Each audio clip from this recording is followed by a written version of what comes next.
भक्तजनों, माताओं, बहनों, सादर जय श्री कृष्ण। हमारे YouTube चैनल में आप सभी का बहुत बहुत स्वागत है। मैं हूं आपके साथ आचार्य धर्मेंद्र शास्त्री।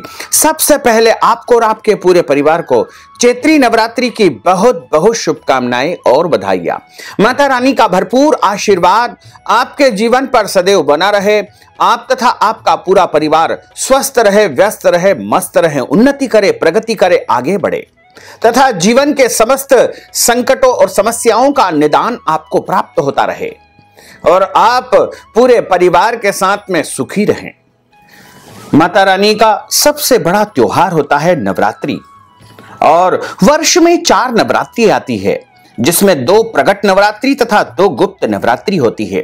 चैत्र माह के शुक्ल पक्ष की प्रतिपदा से लेकर के नवमी तक जो नवरात्रि होती है उसे चैत्री नवरात्रि, प्रगट नवरात्रि के नाम से जाना जाता है तथा इसे वासंतिक नवरात्रि भी कहा जाता है।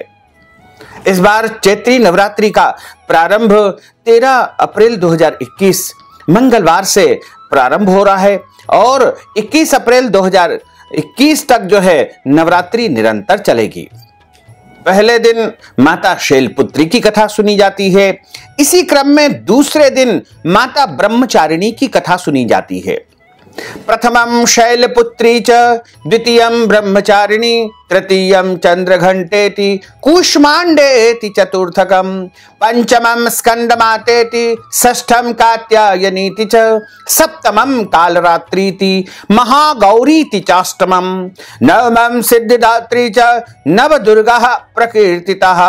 नवरात्रि के 9 दिनों में भगवती महाकाली, महालक्ष्मी तथा महासरस्वती के त्रिगुणात्मक स्वरूप की पूजा अर्चना की जाती है।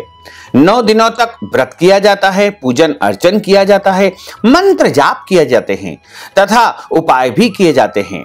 और दूसरे दिन की जो अधिष्ठात्री देवी है उनका नाम है ब्रह्मचारिणी देवी। ब्रह्मचारिणी देवी का पूजन नवरात्रि के दूसरे दिन किया जाता है।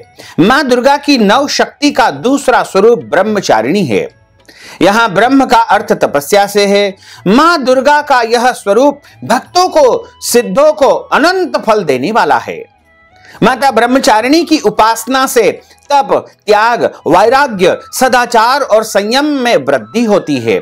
ब्रह्मचारिणी का अर्थ तप की चारिणी यानी तप का आचरण करने वाली। देवी का यह रूप पूर्ण ज्योतिर्मय और अत्यंत भव्य है। इन देवी के दाएं हाथ में जप की माला है और बाएं हाथ में कमंडल धारण किए हैं।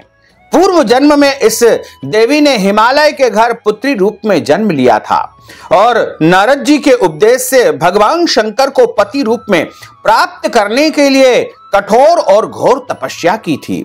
इस कठिन तपस्या के कारण ही इन्हें तपश्चारिणी अर्थात ब्रह्मचारिणी नाम से अभिहित किया गया है। 1000 वर्ष तक इन्होंने केवल फल फूल खाकर के बिताए और 100 वर्षों तक केवल जमीन पर रह करके शाक पर निर्वाह किया।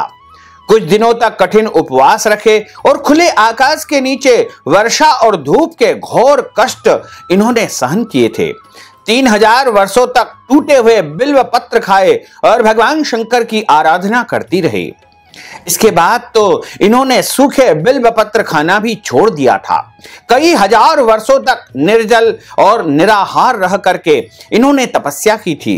पत्तों को खाना छोड़ देने के कारण इनका नाम अपर्णा भी पड़ गया था। कठिन तपस्या के कारण देवी का शरीर एकदम क्षीण हो गया था। देवता, ऋषिगण, सिद्धगण, मुनि सभी ने ब्रह्मचारिणी की तपस्या को अभूतपूर्व पुण्य कृत्य बताया था और देवी की सराहना की थी और सभी ने कहा था कि हे देवी, आज तक किसी ने इस प्रकार की कठोर तपस्या नहीं की है। यह केवल आपके द्वारा ही संभव हो पाया है। आपकी मनोकामना अवश्य ही परिपूर्ण होगी और भगवान चंद्रमौलीश्वर, भगवान भोलेनाथ आपको पति रूप में जल्द ही प्राप्त होंगे। अब तपस्या छोड़ करके अपने घर को लौट आओ। जल्द ही तुम्हारे पिता तुम्हें बुलाने आ रहे हैं। इस देवी की कथा का सार यह है कि जीवन के कठिन संघर्षों में कभी भी मनुष्य को विचलित नहीं होना चाहिए। अपने कर्म पर, अपने कार्यों पर हमेशा विश्वास करते हुए उसे जीवन में आगे बढ़ना चाहिए। लेकिन कई बार क्या होता है कि मनुष्य को सफलता प्राप्त होने लगती है और वह कर्म करना छोड़ देता है। इसी कारण से उसको सफलता नहीं मिल पाती है। इसलिए कभी भी फल की अपेक्षा न करते हुए निरंतर मनुष्य को कर्म करते रहना चाहिए और कठोर से कठोर काम करते हुए जीवन में आगे बढ़ना चाहिए। मां ब्रह्मचारिणी देवी की कृपा से मनुष्य को सर्व सिद्धि की प्राप्ति होती है। मां दुर्गा के दूसरे स्वरूप की इस दिन पूजा की जाती है और इनका नाम ब्रह्मचारिणी है। और ब्रह्मचारिणी की उपासना बड़ी ही सरल और सहज है। माता ब्रह्मचारिणी का पूजन करने के लिए आपको सबसे पहले इनको जल से स्नान कराना चाहिए। उसके बाद इनको पंचामृत यानी दूध, दही, शहद, शक्कर, घी से स्नान कराना चाहिए। उसके बाद शुद्ध जल इनको चढ़ाएं। उसके बाद वस्त्र आदि अलंकार वस्तुएं इनको चढ़ाएं। उसके बाद माता ब्रह्मचारिणी को चंदन या कुमकुम का तिलक लगाएं। उसके बाद इनको अक्षत चढ़ाएं और अक्षत के बाद इनको पुष्प चढ़ाएं। माता ब्रह्मचारिणी चूंकि तपश्चारिणी का स्वरूप है और इन्हें भी सफेद पुष्प सर्वाधिक प्रिय होते हैं। इसके अलावा ब्रह्मचारिणी जी को बिल्व पत्र सबसे अधिक प्रिय होते हैं। और माता ब्रह्मचारिणी जी को सौभाग्य की वस्तुएं भी अर्पण करें, धूप दीप इन्हें दिखाएं और उसके बाद इनको शक्कर का नैवेद्यम लगाना चाहिए। शक्कर का भोग लगा करके भक्त प्रसाद के रूप में स्वयं ग्रहण कर सकता है या फिर इस शक्कर को ब्राह्मण को भी दान कर सकते हैं। और माता ब्रह्मचारिणी का पूजन अर्चन करने के पश्चात इनके मंत्र का जाप करना चाहिए। ब्रह्मचारिणी जी का जो बीज मंत्र है वह इस प्रकार है: ओम ह्रीं श्री अंबिकाये नमः, ओम ह्रीं श्री अंबिकाये नमः, ओम ह्रीं श्री अंबिकाये नमः, ओम ह्रीं श्री अंबिकाये नमः। इस प्रकार माता ब्रह्मचारिणी जी के मंत्र का जाप करें और इनसे प्रार्थना करें कि हे जगदम्बा, हे माता रानी, हमारे पूरे परिवार में सुख, शांति, समृद्धि प्रदान करो और हमारे द्वारा जाने अनजाने में कोई अपराध हो गया हो तो उसे आप क्षमा करो। और हमने जिस भावना से आपकी पूजा की है, अर्चना की है, आपका आवाहन किया है, आपका पूजन किया है, आपकी सेवा की है, उसको आप स्वीकार करो। और हम तो कलयुग के प्राणी हैं और हम आपकी क्या सेवा कर सकते हैं।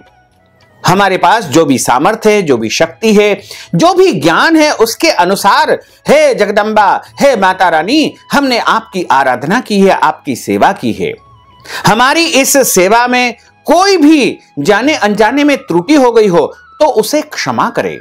इस प्रकार भगवती ब्रह्मचारिणी से क्षमा प्रार्थना करके उनको प्रणाम करें।